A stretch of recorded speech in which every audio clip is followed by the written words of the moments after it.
et à tous. Et tout d'abord, merci aux camarades de la centrale de Gardanne pour l'exemplarité de leur lutte et pour nous accueillir pour cette initiative de convergence.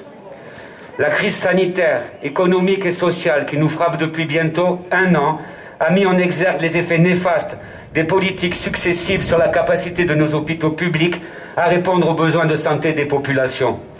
Malgré les mobilisations des personnels, les revendications d'effectifs supplémentaires statutaires, de moyens matériels et d'ouverture de lits ne sont pas prises en compte.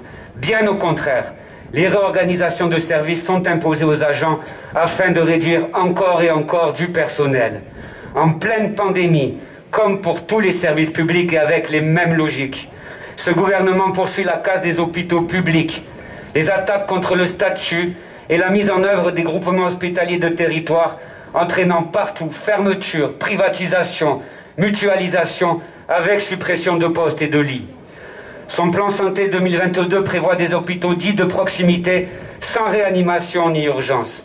À Aubagne, suite à l'annonce récente de construction d'un nouvel hôpital public à la place de l'ancien, le syndicat CGT et les syndicats de son union locale s'organisent afin de veiller au maintien et au développement des activités actuelles. Des tractages avec pétition envers les personnels et usagers ont déjà eu lieu. À Martigossi, soutenu par certains élus et les syndicats de leur UL, les personnels se mobilisent avec leurs syndicats pour dénoncer la casse du service public, le manque d'effectifs ou l'exclusion du complément de traitement indiciaire de certains agents. À la PHM, la direction, en pleine pandémie, annonce la mise en œuvre de son projet dit de modernisation, validé avant la crise, entraînant la vente du carré historique de Sainte-Marguerite et les poursuites des transferts d'activités de la Conception et des hôpitaux sud à la Timone. Comme partout, le personnel est épuisé, méprisé et en sous-effectif constant avec de plus en plus d'emplois précaires. À la Timone, l'hôpital est surdimensionné et les conditions de travail se dégradent au détriment des usagers. Les mobilisations locales se développent. Les agents de service contre l'externalisation du ménage, les agents de psychiatrie de Sainte-Marguerite contre les suppressions de postes d'aides-soignants, fermeture d'unités et de lits, suppression de primes et de RTT, les agents du médico-social pour l'égalité de traitement entre agents de la même fonction publique.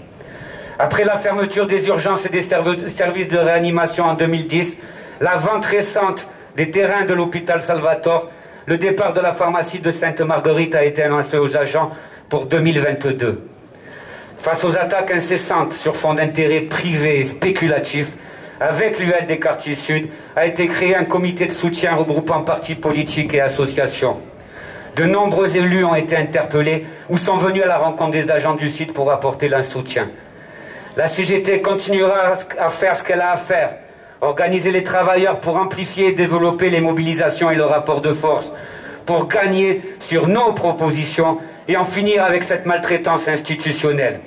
Il y a nécessité d'une riposte globale face aux attaques que nous subissons tous et face au remodelage de notre modèle social solidaire.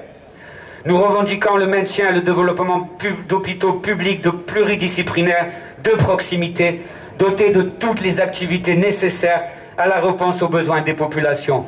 Chirurgie, médecine, urgence et réa, gériatrie, pédiatrie, maternité, psychiatrie, etc., avec les moyens humains et matériels suffisants, avec une protection sociale 100% sécurité sociale. Pour conclure, le système français de santé, avec la sécurité sociale, est une conquête du peuple. Et comme l'a dit Ambroise Croizat, seule la gestion par les travailleurs de leur système social garantira le droit à la santé pour tous. Vive les travailleurs en lutte, vive la CGT.